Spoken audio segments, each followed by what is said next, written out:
মাগরিবের নামাজ পড়ে কারো সাথে কথা না বলে ছোট্ট একটি দোয়া 7 বার পাঠ করলে আল্লাহ তাআলা আপনাকে দুনিয়া এবং আখিরাত সকল জায়গা থেকে আপনাকে মুক্তি দিয়ে দিবেন।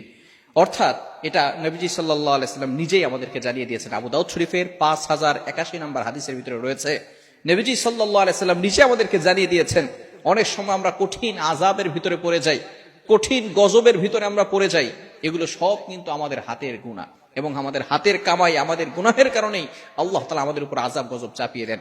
এটা আমার কথা নয়, আল্লাহ তাআলা নিজেই বলে দিয়েছেন। 21 নম্বর পারা 7 নম্বর পৃষ্ঠা 14 নম্বর লাইন সূরাতুর রুমের 41 41 নম্বর আয়াতে আল্লাহ তাআলা বলেন, যাহারাল ফাসাদু ফিল বাররি ওয়াল বাহরি বিমা কাসাবাত আইদিন নাস ওয়াল the danger coming from the ground in the water is our hand.